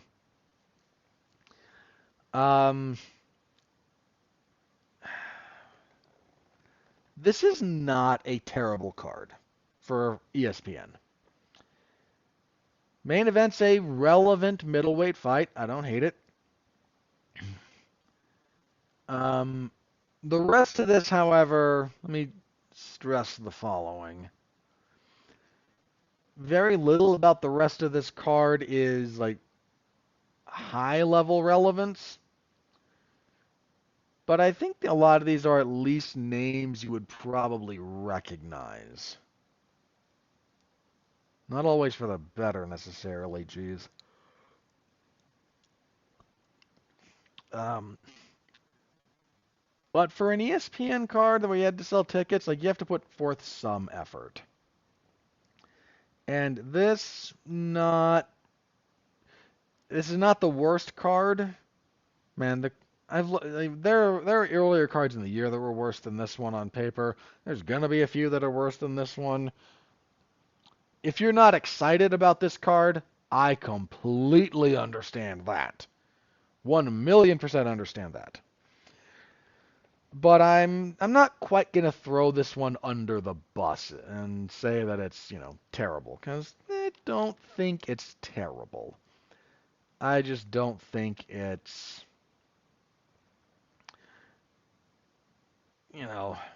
great. Okay. Sorry, let me change a few things here. All right. I already mentioned. Okay. Main event is kind of the big thing. Co-main event is potentially important. After that, like, you got a couple of guys on the rise. You got a fun slugger. You got a couple of guys that are maybe we've already seen peak in the UFC, and we're kind of seeing who's going to cash out. Eh, fine. Not great. Not great. But for a free card on ESPN, this is not on paper terrible. All right, moving on. Main event: Jared Cannonier, Nassourdine Imavov. Relevant fight at middleweight. Probably not for a title shot, but relevant to stay in that kind of quasi position. Cannonier had some activity issues recently. So after so he's 4-1 in his last 5 wins over Kelvin Gastelum and Derek Brunson. Then he lost a title fight with Israel Adesanya. Won a split decision against Sean Strickland that I thought he lost. Then won a decision over Marvin Vettori in June of last year. Been out since then. He had a fairly active 2022. He fought 3 times. But then, from December 22, the Strickland win, doesn't fight again until June of 23. So, he was out like 6-7 months. Now we're talking it'll be about a year. It'll be a year. Just under a year? Yeah, just under a year. Yeah, he had an MCL tear. Right. Yeah, he was supposed to fight Roman Dolidze. Okay, that explains it at least. The layoff's a bit of a question mark. And he's fighting a guy who's not going to accommodate him. Imavov moves a lot, does a lot of long-range stuff. Imavov coming off a majority win over Roman Dolidze. It was a main event earlier this year. That was not a good card. There was even an illegal soccer kick that he landed in that fight. Still somehow managed to pull out the win. Only losses in the UFC. Lost to Phil Hawes, majority decision. Then lost to Sean Strickland. Had the no contest with Chris Curtis. The layoff's a question for me for Cannonier. The 5 rounds is a question for me for Cannonier. I've seen him fight 5 rounds, but he's not. I say this with respect. He's not really a 5-round fighter. His style does not benefit from it necessarily. The length, I think, was going to favor Imavov. I'm not going to count Jared Cannonier out of this fight, but I am going to pick Imavov. He's just kind of rolling at the moment. And I think that's going to continue here, but Cannonier could easily surprise a lot of people. But I feel okay picking Imavov. Not by a lot, but I do feel okay picking Imavov. Co-main event. Very important fight for one half of this one. Dominic Reyes, the guy who maybe should have beat John Jones, but since then has done nothing but lose. On a 4-fight losing streak, the last 3 of those have been knockouts. They've been coming quicker. He's been out for a while. His last fight was November of 22 when he was knocked out by Ryan Spann. I mean, look, I hate to be too much of it. I shouldn't be too much of it down here. Let's put this in perspective. One, he gives John Jones a heck of a fight, and it's not at all unreasonable to score that fight for him. Then he loses to Jan Blachowicz. Tough fight, tough loss. He and Yuri Prochazka then have a, sub 2 minute, just under 2 round war where he hurts, you could argue he knocked Yuri out with an up kick. But Yuri kind of, recovered quick enough, gutted through it, and then just ended him with that back elbow. It was nasty, nasty, nasty. But some of those, again, Jones fight, okay, tough fight, could have won it. Blachowicz, he struggled to deal with Blachowicz in a lot of ways, and Blachowicz, turns out, is a very good fighter. Yuri, he gives Yuri some problems before ultimately succumbing. The Spann loss is the one that is really troubling. That's the really troubling one because he didn't offer a whole lot there. And it's been a while. He was supposed to fight Carlos Ulberg. That never really quite came to fruition. Once on each of their parts, it kind of fell apart. He's fighting Dustin Jacoby. Now, Dustin Jacoby, 36, only 1-4 in his last 5.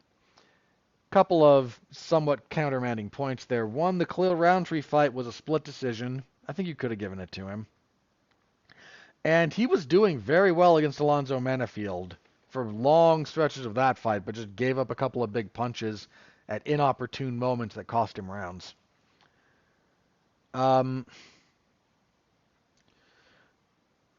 I don't know that I'm at a point where I pick Dominic Reyes to win fights. And I don't know how, that's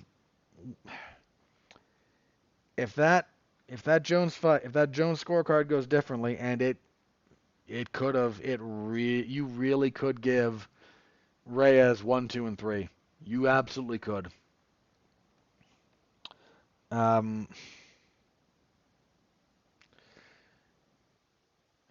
don't know. He never seemed to get back on the horse after that. He immediately got another fight for the belt and just didn't have a lot for Blachowicz. And I don't think I'm at a point where I pick him to win. So I'm going Jacoby. Jacoby's a good striker, and I don't know that Reyes' chin is there. All right, next up, bantamweight. This was supposed to happen earlier, and it fell apart for a couple of reasons. But Raul Rosas Jr. and Ricky Turcios. I don't know. I still don't know what to make of this fight. These two were supposed to fight Moreno Royval 2 in February, and I talked a little bit about that. They were scheduled again for Rosenstruck and Gaziv. They've tried like heck to make this fight. And pretty much every time I've kind of said, I don't know that Rosas' cardio is where it needs to be.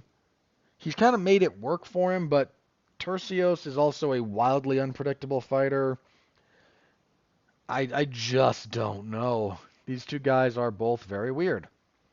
One's very young and very unproven in a lot of respects. One is just a weird fighter who will, on the one fight, turn in a kind of dogfight barn burner, and then another one just do nothing for 15 minutes.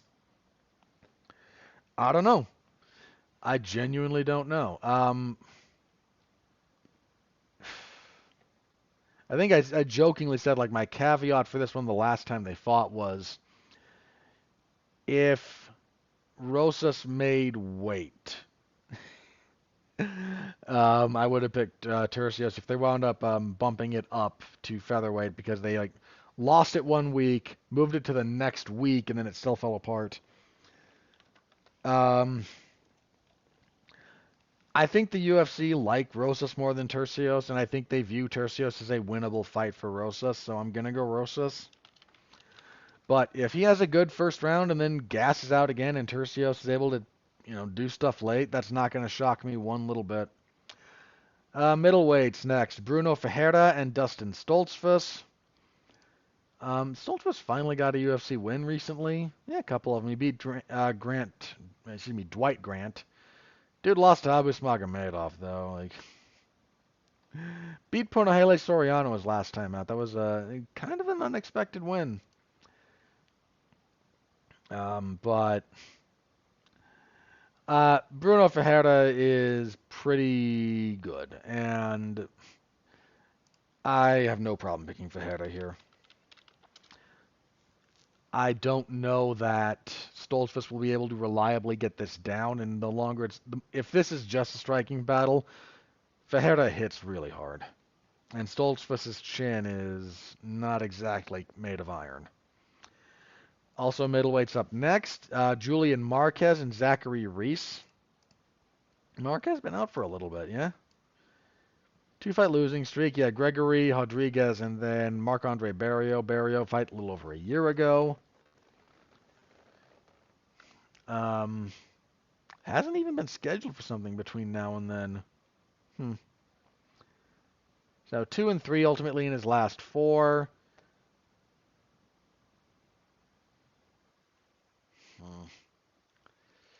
I mean, he'll almost come to brawl. Let me double check Reese.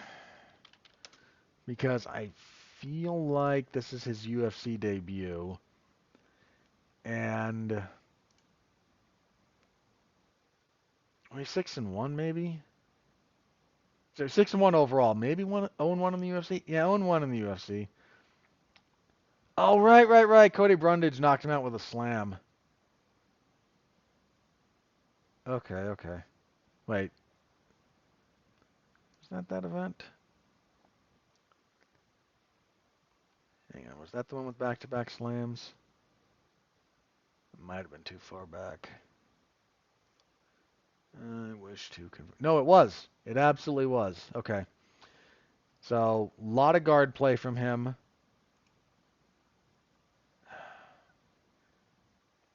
He could win this fight, but Marquez is a fairly beefy middleweight. He hits pretty hard.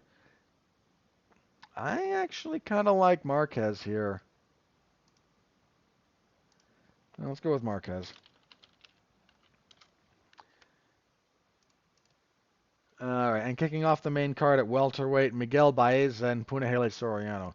I had relatively high expectations for Miguel Baeza at one point. Now he's on a 3-fight losing streak, losses to Santiago Ponzinibbio. I mean, dude, he stopped Matt Brown in 2020, did Baeza. That is nothing to sneeze at, but lost to Santiago Ponzinibbio, lost to Chaos Williams, lost to Andre Fialho, and he hasn't fought since April of 22, so a 2-year layoff.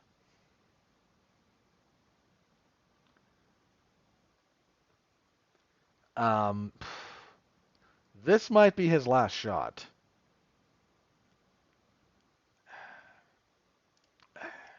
Man, he was so good for a while. Soriano, on a similar track, 1-4 in his last 5.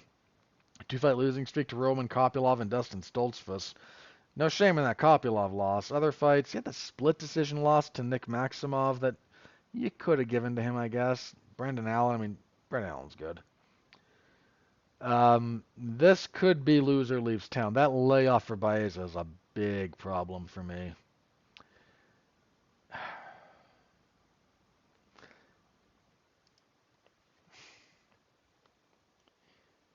Baez has a lot of good technique, but he struggles if it turns into a dogfight. I don't know. The layoff is causing me problems here. Soriano's just kind of a slugger. Man, if that was just not 2 years.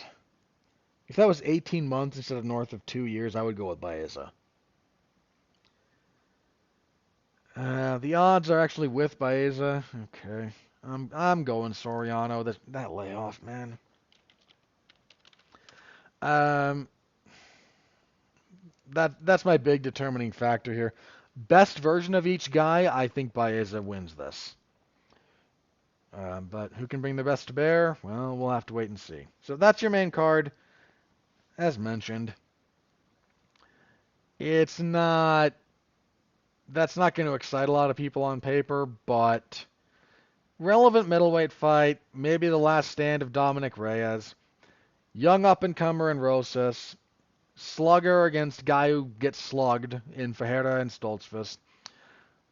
Marquez, another slugger. Then Baeza and Soriano. That's not a terrible free card. It's not going to excite most people, but I see what they were going for. On the prelims, let's see, we have Thiago Moises and Ludovic Klein. Klein has been a very odd guy to get a handle on in the UFC. Debuts well, then loses 2 fights. Wins a couple, 1 split decision. Fights to a draw. Then wins his next 2 against Ignacio Bahamondes and AJ Cunningham. So he's like 4-0-1 in his last 5. That's solid. Just a guy who came in with a bit of hype, struggled at featherweight, moved up to lightweight, and hasn't lost since moving up to lightweight. Well, returning to lightweight in the UFC at least. And then Moises is a very good fighter. He's only 29 years old. 3-3 in his last 6, but the losses were to Makhachev and Joel Alvarez and Benoit Saint-Denis. Wins over Christos Giagos, Melquias Acosta, and coming off a win over Mitch Ramirez, where he stopped him with leg kicks. I feel like this is a step up for Klein. This is a tough one, actually. Hang on, I just said Moises is only 29. Klein's 29, so okay, age's not much of a factor there. I think my hunch a little bit is to lean Klein. Just a little bit. I mean, not by a whole lot. Welterweights next, we have Chuck Buffalo, Charles Radke, and Carlos Prates. Let me double check something here. So Radke, I remember this guy. He got pissy at the media after his last fight. 9-3, 2-0 in the UFC. Wins over Mike Mathetha, Blood Diamond, who shouldn't have been in the UFC. And then Gilbert Urbina. Not a good decent winning streak. Shouldn't say good. It's decent. And then, where are you? It's all right. Carlos Prates, 18-6. 1-0 in the UFC on a pretty decent winning streak. 3, 4, 8 fights? Yeah. Again, 1 in the UFC, beat Trevin Giles. That's a pretty good win. This is the kind of fight that usually goes towards the guys who fight like Radke. Odds are with Prates. Huh. That is interesting. His experience is definitely a factor.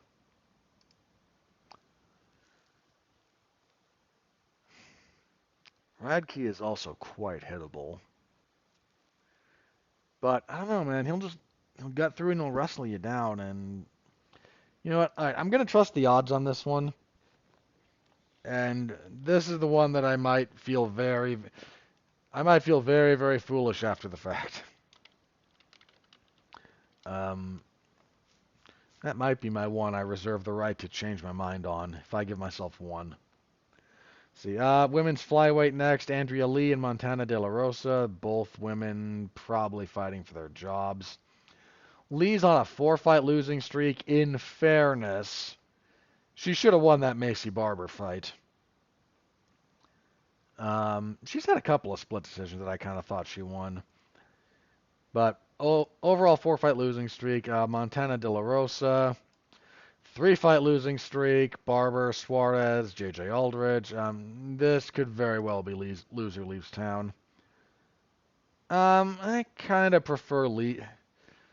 De La Rosa is just very one-dimensional and very deer in headlights when that doesn't work. I'm gonna go with Lee.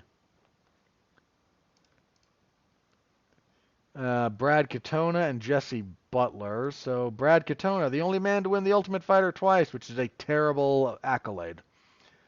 1-1 since returning. Lost to Garrett Armfield his last time out. That's a bit inauspicious. Not to disparage Mr. Armfield. Jesse Butler, 12-5. Lost his UFC debut. Right, Jim Miller. Had 2 fights fall out since then against Sean Woodson and Jekka Saragi. Feels like they're giving Katona a more winnable fight here, is kind of my hunch. So I'm going to go with that. I'm going with Katona. Wow, Katona's a -600 favorite. Fair enough. Bantamweight's next as well. John Castaneda and Daniel Marcos.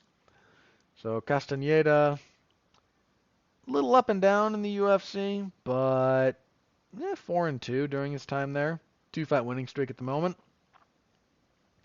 Wins over Muin Gafarov and Kyung Ho Kong. That's nothing really to sneeze at. Marcos 15-0-1. He had the weird fight with Orichi Long earlier in February that ended like groin kick. Wasn't even mad that Orichi Long couldn't continue. Like that was a rough one.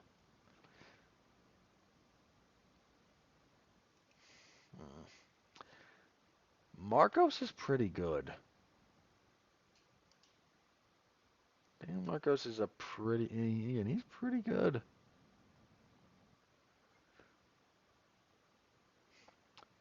Odds on this one are incredibly close. Lack of trigger pulling from Marcos might be a problem.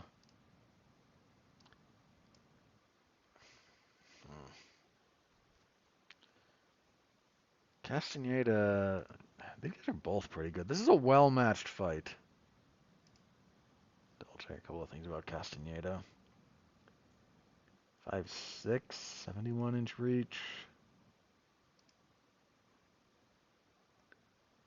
5'7", 69-inch reach. I think I'm going to lean towards Marcos. Just a bit, but you know what? If I give myself one, I think it's more that one that I'm going to reserve the right to change my mind on. Because that's a well-matched fight. All right, let's see. Women's strawweight next. Denise Gomes and Eduarda Mora. Gomes, she for Gomez, I can't remember. Coming off a loss to Angela Hill. 2-2 in the UFC overall. Losses to Hill and then Loma Lookbunmi. Wins over Bruna Brazil and Yasmin Jauregui. Mora 10-0. I think 2-0 in the UFC. 1-0. Okay. Yeah, she missed weight and then beat Montserrat Ruiz fairly easily. Gomes packs a punch, and I'm not sure Mora has had to deal with that. Is there a big height difference here? Hang on, I think that Gomes is a fairly short, and she's 5'2". Mora's 5'6". Okay, yeah. Let's go with Mora. There's some physical dimensions there. That said, I am not going to be shocked if Gomes is able to spark her. Let's see. We got bantamweights up again next. We have Cody Stamann and Taylor Lapilus. This is a good fight. This is actually a pretty good fight. Stamann, rough stretch recently. 2-4 in his last 6. Losses are to Jimmy Rivera, that was at featherweight, Merab Dvalishvili, Said Nurmagomedov, beat Eddie Wineland, beat Luan Lacerda, and then lost to Douglas Silva de Andrade. That's kind of a tough loss to take in 2023, I'm just saying. Lapilus has kind of been coming off a loss to Farid Basharat. But Lapilus had a weird first stint in the UFC. He went 3-1 his first time. Only lost to Eric Perez. That was in 2015. Left, won a bunch of fights. Came back, beat Caroline Loughran, and then lost to Farid Basharat. I kind of like Lapilus here, if I'm being honest. Long, good strikes. Stamann's there to be hit. Stamann's a dogged wrestler when he commits to it, but he also marks up, and that's not really the best thing. I'm going to go with Lapilus. And kicking everything off, we have strawweight action. Rayan Dos Santos. Or would that be high-end? I think it would be high-end. She goes by high-end Amanda. Yeah. And she's fighting Pooja Tomar from India. Okay. So Rayan Amanda, 14-7, lost her UFC debut. Split decision to Talita Alankar. I do kind of remember that fight. And Tomar, 8-4. 4-fight winning streak. Nothing to sneeze. That's certainly nothing to sneeze at. And had a rough run through 1.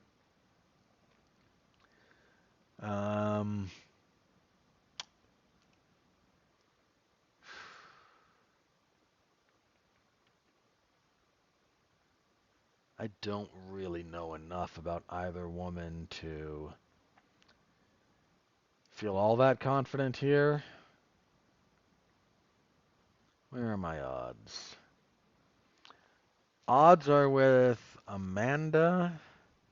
I will accept that.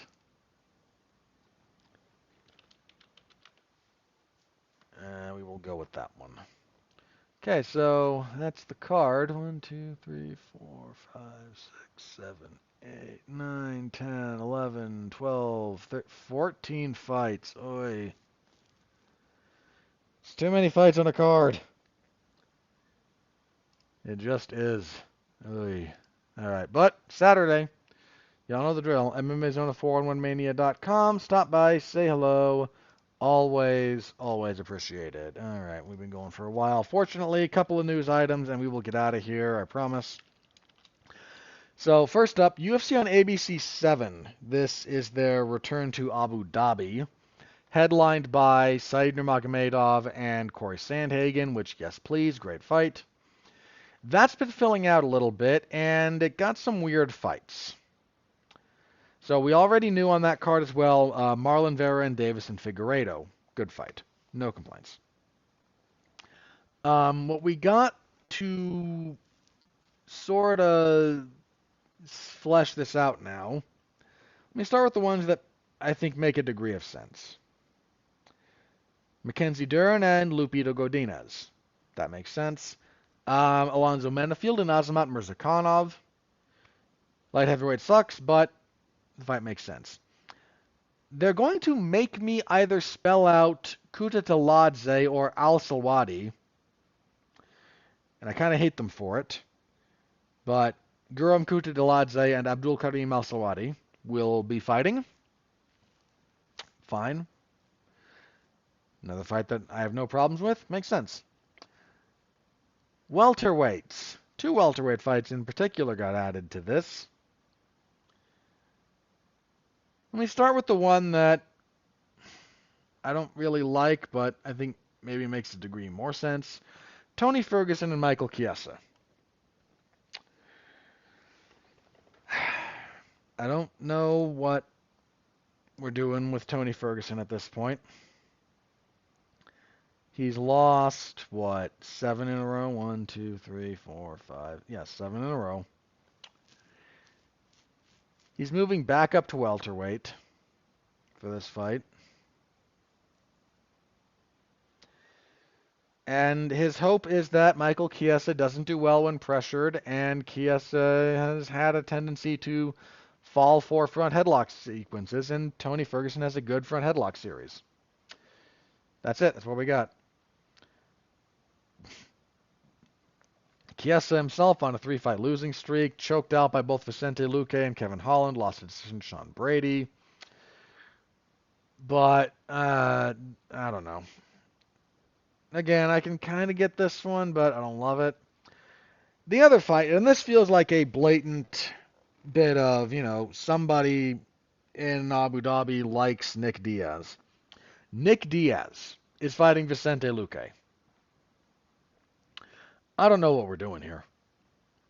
Guys, can you tell me the last time Nick Diaz won a fight? Because I can tell you. I don't even have to look it up. I'm going to make sure because I want to double check some things. But let me tell you before I even click on the link to Nick Diaz's record. The last time Nick Diaz won a fight was when he beat BJ Penn. And that was 11, I want to say. 2011. So the man hasn't won a fight in well over a decade. Geez, Obama was in office. Yeah, October of 2011.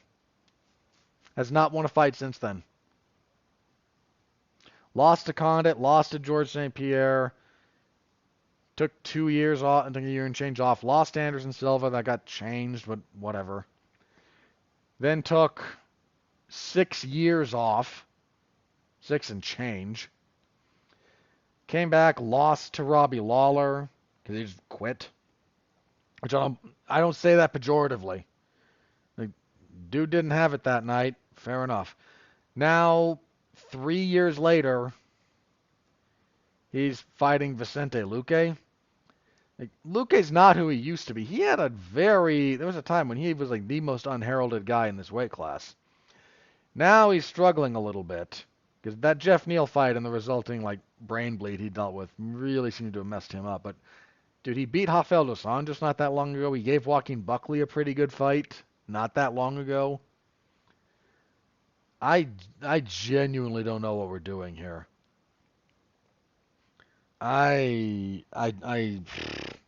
This makes no sense.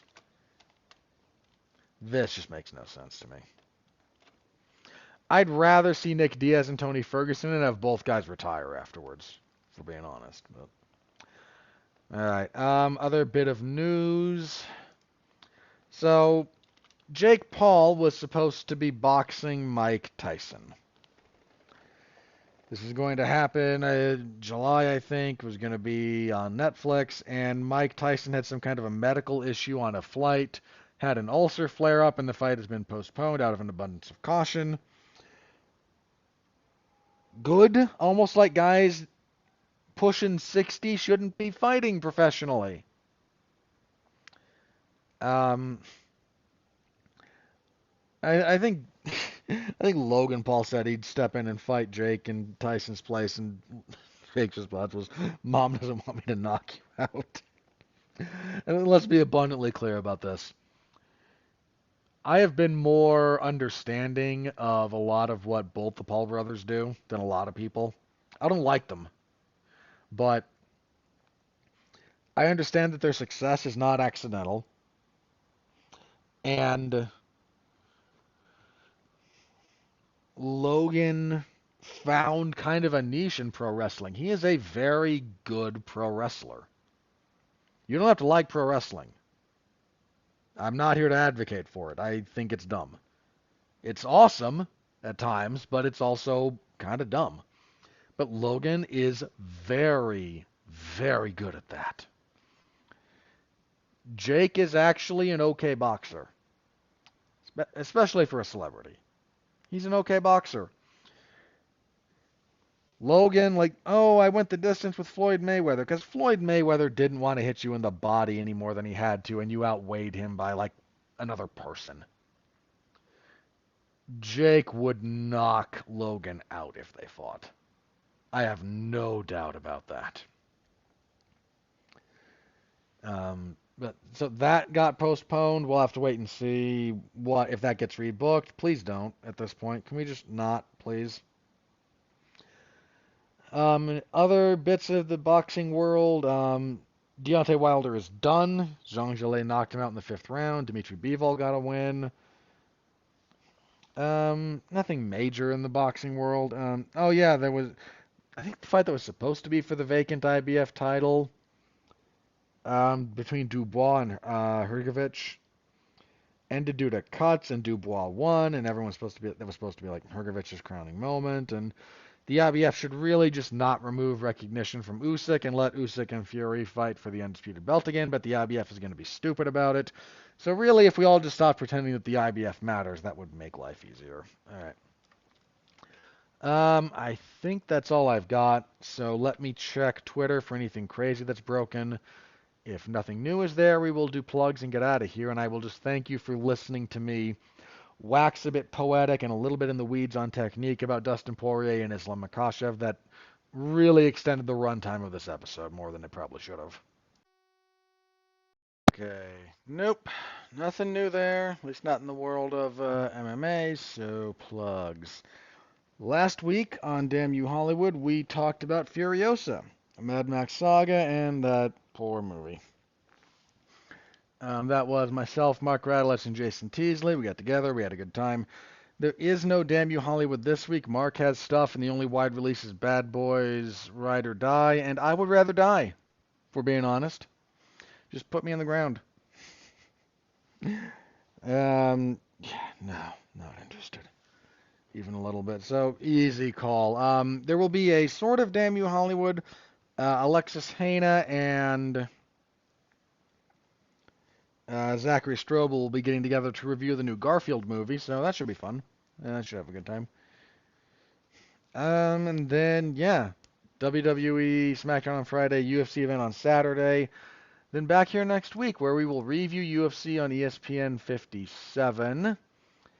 And we will preview UFC on ESPN Plus 100 and... Oh, no. Okay, I like that main event. Flyweights, Alex Perez and Tatsuro Taira. Holy crap, this is a...